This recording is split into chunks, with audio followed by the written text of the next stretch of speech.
Bonsoir à tous et bienvenue sur le plateau d'Un cœur qui écoute, votre émission de spiritualité. Aujourd'hui, nous allons écouter Anne-Claire Cassan qui a publié un livre « Je me déploierai dans ta faiblesse », le témoignage d'espérance d'une mère de famille confrontée à la maladie de Charcot-Marie-Tooth. Tooth. Pardon pour mon accent. Paru aux éditions Artege. Bonjour Anne-Claire. Bonjour. Merci d'être présente. Merci. Ce qu'on devrait voir dans cette émission avec vous, fruit de votre livre, c'est que si la maladie arrive tout d'un coup dans votre vie, alors que ce n'était pas forcément prévu, et qu'on est marié, qu'on est maman de 4 enfants, cette maladie insidieuse n'empêche pourtant pas la grâce d'être présente et de peut-être vivre autre chose qu'écrasé par le poids de cette contingence, et vous allez nous expliquer comment vous arrivez à avoir cette lumière dans les yeux. Oui. Juste avant, je vous invite à nous lire un extrait de texte de votre choix. Alors, je vais vous lire un texte de Charles Péguy. « C'est moi l'artiste, dit Dieu. Tu es mon vase d'argile. C'est moi qui t'ai modelé, façonné. Une merveille au creux de ma main. Tu n'es pas encore achevé, tu es en train de prendre la forme de mon fils. Voici que tu te désoles et que tu désespères parce que tu as pris quelques fêlures au contact des autres. Tu t'es heurté, tu as été ébréché, tu as même pu tomber par terre, te briser en 1000 morceaux. Fêlures, éraflures, lézardes, brisures, cassures, ratures. N'oublie pas, c'est ta condition de vase.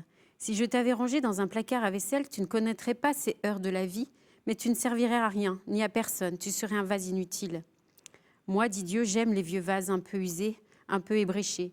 Ils ont toute une histoire, et toi, tu voudrais être lisse comme un nouveau-né ? Je te connais, ô toi que j'ai façonné, pétri avec tant d'amour. Je ne voudrais pas que tu te désoles de tes ratés. Tu es fait de boue et de lumière, tu es fait pour servir. À ne regarder que tes failles, tes faiblesses et tes chutes, tu te sens encore trop sur toi-même et tu restes prisonnier de tes failles. C'est moi l'artiste et je m'y connais dans l'art de reprendre un vase. Laisse-toi faire. Je suis l'artiste, c'est moi qui moule, qui pétrit, qui donne la forme. Toi, mon vase d'argile, viens te glisser au creux de mes mains paternelles.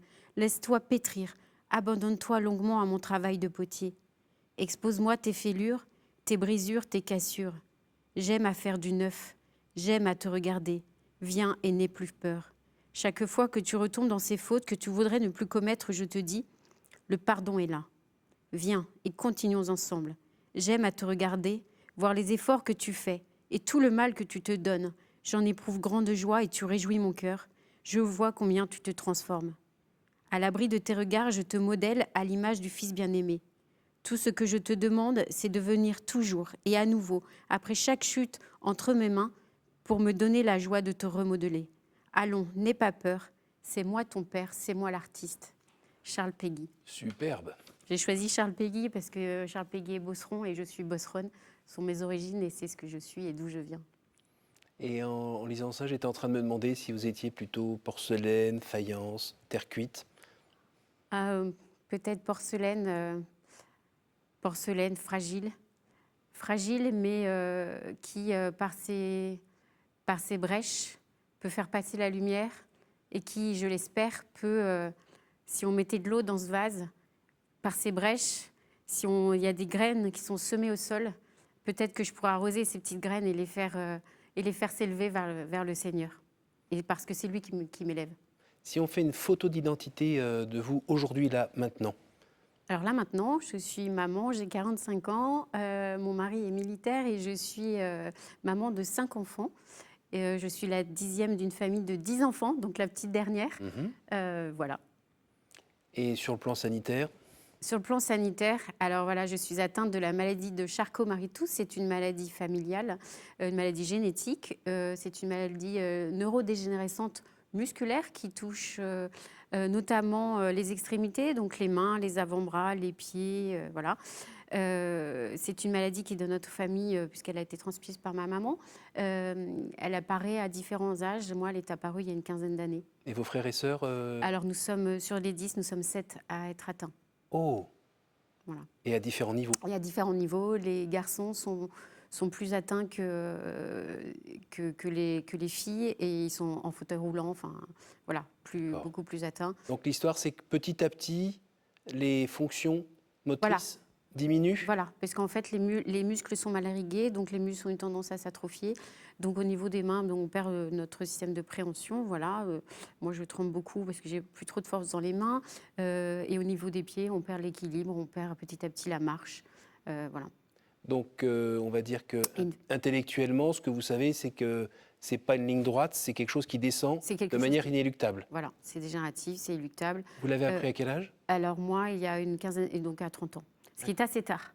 Ce qui est assez tard, et c'est là où, et c'est ce que j'écris dans mon livre, c'est là où je me dis que le bon Dieu, il a été très bon avec moi parce qu'avant j'ai connu d'autres épreuves et puis il a fallu que je me relève de ces épreuves. Mm. Et puis j'ai eu mes 5 enfants et peut-être que là maintenant, avoir 5 enfants avec la maladie ou même à cet âge-là, ça aurait été beaucoup plus compliqué. Et donc j'ai cette grâce d'accueillir ces 5 enfants. Votre mari était au courant qu'il y avait cette Oui, épée de Damoclès oui, qui oui, traînait oui, au-dessus? puisqu'il connaissait ma famille. Oui, oui. Et c'est donc on a choisi de la vie. En fait, on a choisi d'accueillir la vie. C'est le bon Dieu qui nous donne, et on a choisi de dire oui parce que de toute façon, oui, il y a une chance sur deux de transmettre cette maladie à nos enfants. Mais en fait, à n'importe qui, il peut arriver quelque Oui, chose dans sa vie, et oui. quelque chose peut-être même Le de pot de plus fleurs, terrible. en se Voilà, promenant dans la rue, exactement. sur la tête. Donc voilà. Et puis en fait, la maladie n'empêche pas de vivre et n'empêche pas d'être heureux.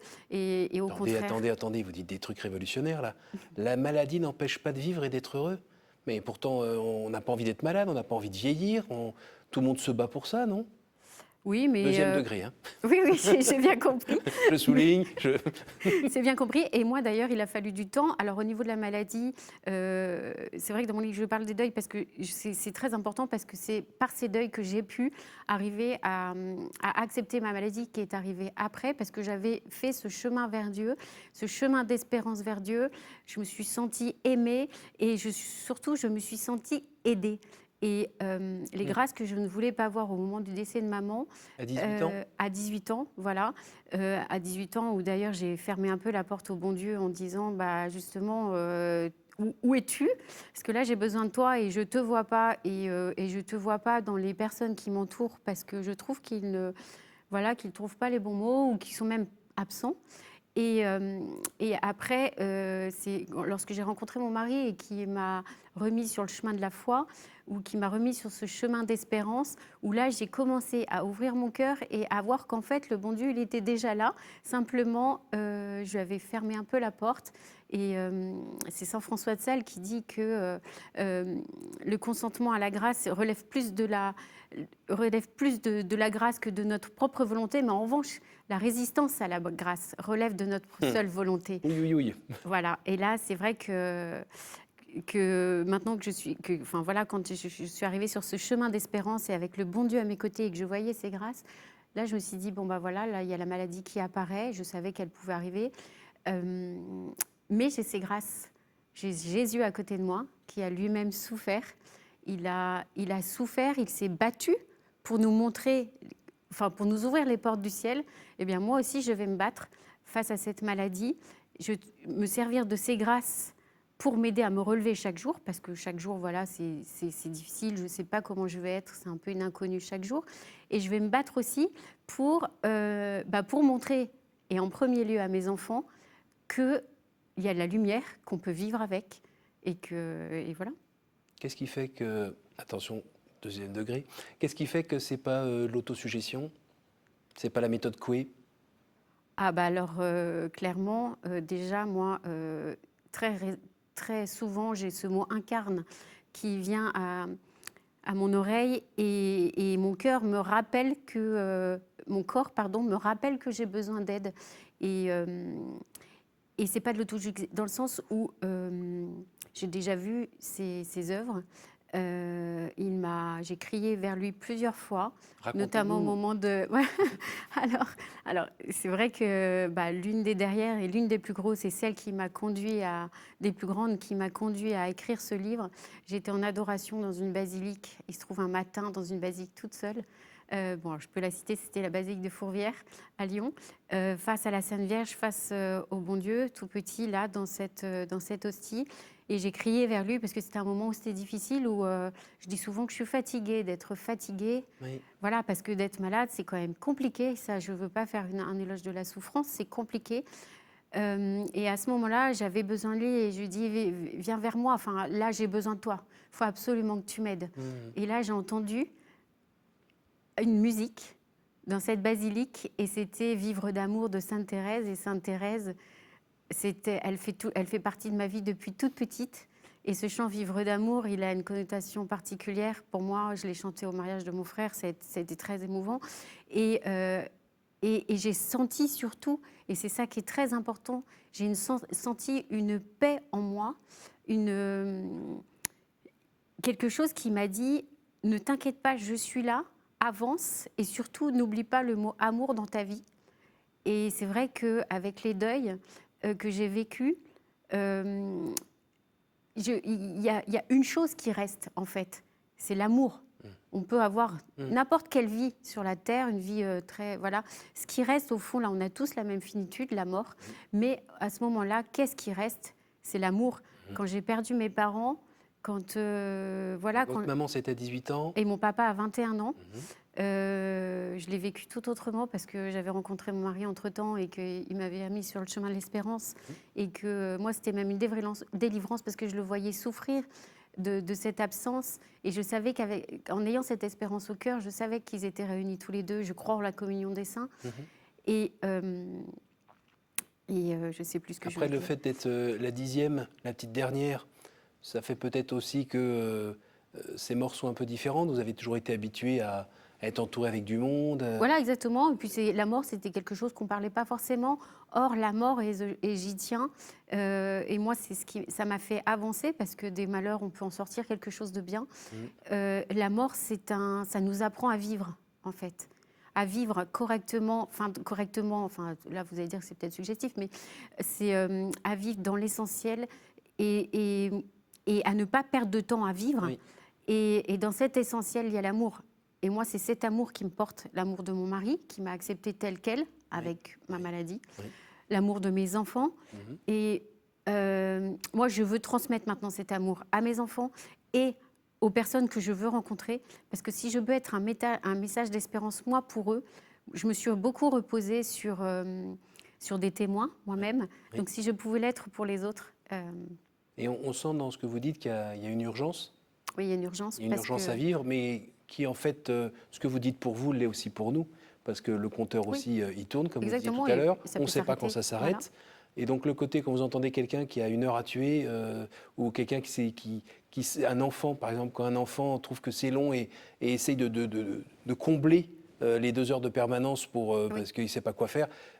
Alors là, je leur dis profitez. Voilà. Et quand voilà, je suis à un âge où mes amis même ont un âge où leurs parents vieillissent, et là, je leur dis, et même à tout le monde, je leur dis, allez voir ceux que vous aimez, dites-leur que vous les aimez, après vous ne pourrez plus, soyez à leur côté. Des parents vieillissants, eux, ils ont été, voilà, ils vous ont mis au monde, ils sont occupés de vous, ils s'inquiètent pour vous jusqu'à la fin de leur vie, donc vous pouvez prendre ce temps pour vous occuper d'eux. Et voilà, j'ai envie de leur dire ça. Et surtout, approchez-vous des gens qui souffrent. La maladie fait peur, le deuil fait peur, mais approchez-vous. Et puis même si vous avez peur de ne pas dire les bons mots, juste poser une main, juste leur dire que vous êtes là. C'est ce que fait le bon Dieu, avec moi, tous les jours, dans la prière. J'en ai besoin. La prière, c'est Sainte Thérèse qui dit que la prière est un cri de reconnaissance. Cette reconnaissance, je veux lui donner la première passe parce que c'est lui qui m'aide au quotidien. Donc j'essaye de faire 1 heure d'oraison chaque jour. Et chaque jour, et c'est possible pour tous, parce que la parole, elle est accessible à tous. Ils ont quel âge, vos enfants? Ils ont de 19 à 12 ans. D'accord. Donc il faut quand même la trouver, leur oui, raison. alors il se trouve que là, je ne travaille pas. Alors c'est vrai que ma maladie m'empêche de faire certaines choses, mais elle me permet en l'occurrence d'avoir du temps pour prier. Et ça, je l'utilise chaque matin parce que chaque matin, c'est mon remède pour me mettre debout. Et puis chaque jour, je trouve quelque chose dedans. Je mets quiconque au défi de ne pas trouver une parole ou un personnage de la Bible qui lui ressemble et qui lui parle. Et voilà. Alors après, la prière, c'est quelque chose qui... Enfin, c'est pas forcément... ça peut être simple dans le sens, c'est un dialogue. Donc, on peut, comme un ami, on peut lui parler. Moi, ça me permet de me décharger. C'est l'endroit, c'est le moment où, moi qui me sens faible... régulièrement, je me fais toute petite. Et je n'ai pas peur de me mettre toute petite face au bon Dieu. Et là, je lui dis, aide-moi et donne-moi les clés pour... Alors parmi les gens qui nous regardent, il y en a certains qui sont à l'hôpital, qui sont chez eux, qui sont malades, qui trouvent ça très long, très très long. Et puis petit à petit, ils ont fini un peu par se recroqueviller, un peu sur leur douleur. Ils sont moins en rapport avec ceux qui sont autour, ils sont un peu en train de se dessécher. Qu'est-ce que vous avez envie de leur dire? Parce qu'il y a une usure, hein. Il y a une usure Oui, il y a de... une usure, mais là, j'ai envie de leur dire, prenez n'importe quel petit geste de bienveillance que vous allez avoir dans la journée. Un regard, un verre Un d'eau, regard, un un drap geste, remonté. un drap remonté, une visite, le temps que vous pensez perdre, eh bien, pensez à ceux que vous aimez, prenez un bon livre, moi j'aime beaucoup lire, prenez la Bible, pourquoi pas, vous allez voir, c'est pas si compliqué que ça. Reposez-vous sur l'autre, alors l'autre peut être n'importe qui. Ça peut être une personne que vous ne connaissez pas, ça peut être un soignant, et reposez-vous sur l'autre avec un grand A. Il vous donnera des grâces. Ouvrez votre cœur parce que il n'est pas si loin. Vous avez l'impression qu'il est à l'extérieur, mais il est peut-être à l'intérieur de vous. Et pour ça, il faut...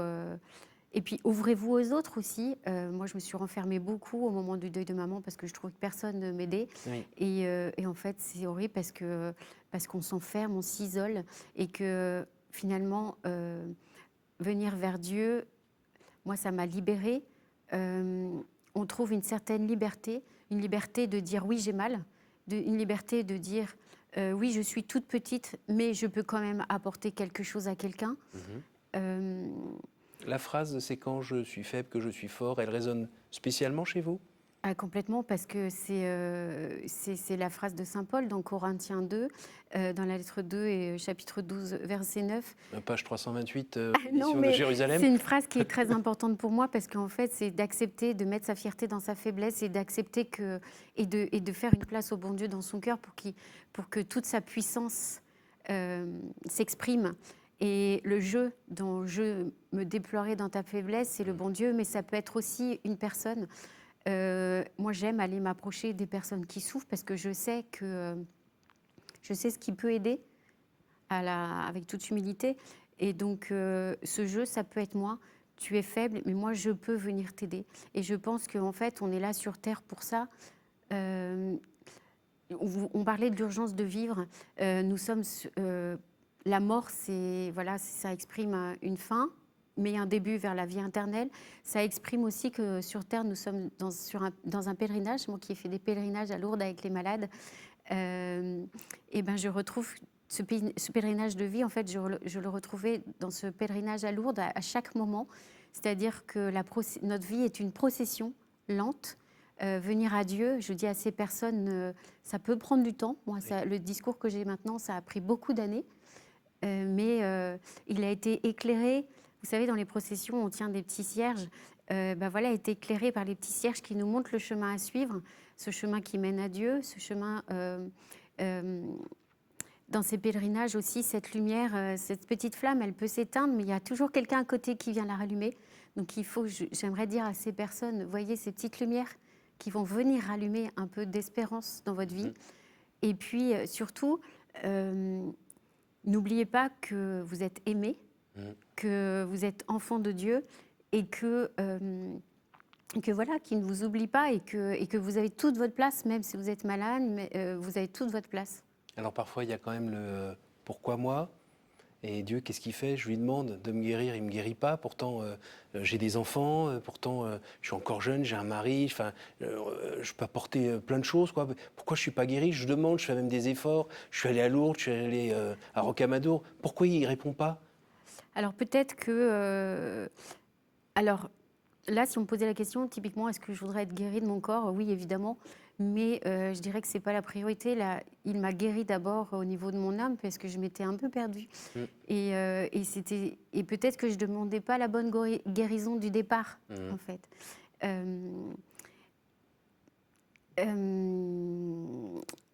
J'ai envie de dire... Et puis, encore une fois, ça n'empêche pas de vivre. Et moi, c'est plutôt ma force. alors que ça pourrait être ma faiblesse, c'est plutôt ma force. Et ça m'oblige à certaines choses, ça m'oblige à vivre en vérité, ça m'oblige À vous décentrer? Ah oui, complètement. Et puis, enfin, moi, c'est ce qui me sauve de me décentrer, hein, parce que je vous disais, au contraire, ça m'enfermait au moment de... Et me décentrer, d'apporter cette aide aux autres, la fameuse phrase « donnez et vous recevez ». Et je reçois beaucoup, depuis que je témoigne, je reçois beaucoup. Et donc, ça m'aide. Et la boucle est bouclée. Qu'est-ce que vous pouvez aussi dire tout à l'heure, vous avez dit que quand vous approchez de quelqu'un qui souffre, vous savez à peu près quoi lui dire, parce que Pas toujours, vous mais partagez un peu ce qu'il vit. oui. Qu'est-ce que vous pouvez dire aux aidants qui peut-être s'usent parce qu'ils s'appuient peut-être parfois trop sur leurs forces, et puis de toute manière, à un moment, l'être humain aussi, il a le droit d'être fatigué Exactement. et usé, hein, Oui. que ce soit le mari, la sœur, le neveu, j'en sais rien. Qu'est-ce que vous pouvez nous dire? J'aime associer le mot aidant à aimant. C'est-à-dire que n'oubliez pas que vous le faites par amour, ça va vous donner une force. Mais n'oubliez pas de vous ressourcer vous-même auprès des gens qui vous aiment. N'oubliez pas, oui, pour qui vous le faites, par amour. Alors c'est vrai que encore une fois, j'insiste sur la prière, mais moi, c'est vraiment ma ressource. Parce que dans la prière, Jésus nous dit « je t'aime » et il nous montre comment faire, comment être. Jésus, il s'est toujours approché, il s'est approché par une parole de consolation. Quand il n'en pouvait plus, il allait sur la montagne, il a se ressourcé auprès du Père. C'est normal d'avoir des hauts et des bas. Nous en avons tous. Vous avez encore justement des débats assortis de petits temps de désert spirituel, Oui. avec un petit vertige? Alors oui, bien sûr, évidemment, je suis pas une. Je pense que les déserts, il y en a toujours. Dans ces cas-là, je fais quelque chose que j'aime. Voilà, je lis ou je me ressource dans l'art. J'aime beaucoup l'art parce que j'aime beaucoup voir la beauté, j'aime contempler. Pourquoi? Parce que déjà, bon, la beauté de la création. Parce que voilà, donc j'irai me promener, j'irai voir. J'aime voir les couleurs des fleurs, enfin voilà, et j'aime aussi voir la beauté que peut donner l'homme aussi dans le monde par ses dons. Par exemple, un maître vitrier dans les vitraux ou dans la poterie. On Oui. parlait de poterie. Voilà, je sais, j'ai des petits moments de ressources et je vais aller les chercher. J'appelle ça ma Galilée. Vous savez, quand le Christ est ressuscité, il a dit allez, aux apôtres, allez en Galilée, parce que c'est là où tout a commencé, c'est là où tout est beau, c'est là où vous avez reçu toutes ces grâces, tout cet enseignement. Et donc moi, mes petites Galilées, voilà, Ça c'est vous tout ce que ressource. j'engrange. Alors moi qui viens d'une famille d'agriculteurs, les granges, on met le blé et on le sort enfin, au moment opportun où on en a besoin. Et donc voilà, je me ressource par ça, mais ça arrive régulièrement. Et quand votre mari perd un petit peu aussi l'équilibre parce que fatigue, soucis, un petit coup de désespérance ou de désespoir qui peut-être eh ben, on se repose l'attrape. sur nos enfants et puis on se repose sur...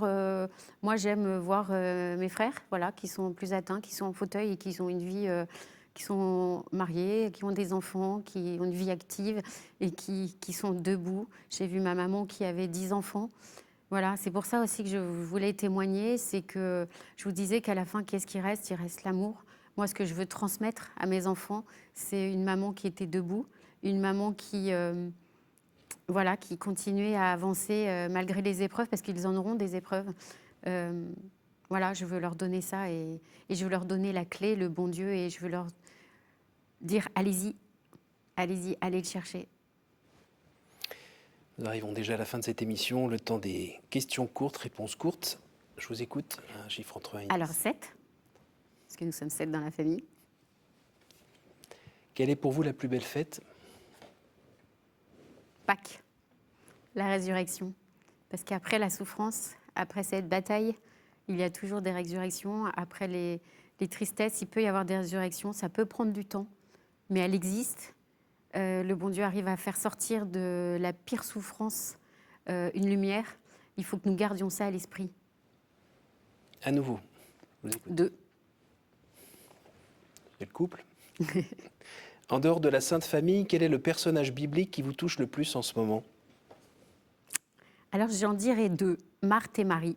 Marthe, parce que la toute active, c'est un peu ce que j'étais, bon, je le suis encore un peu, mais et Marie, parce que Marie qui contemple, et j'aime contempler, et j'aime me ressourcer pour ensuite, après, agir. Une dernière? 8.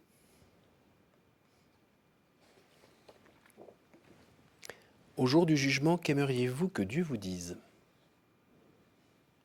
Viens, et merci d'avoir amené d'autres personnes avec toi. Super, merci beaucoup Anne-Claire. Merci beaucoup pour votre Merci pour votre témoignage. accueil. Je rappelle le titre de votre livre, Je me déploierai dans ta faiblesse, le témoignage d'espérance d'une mère de famille confrontée à la maladie de Charcot-Marie-Tooth, Tous.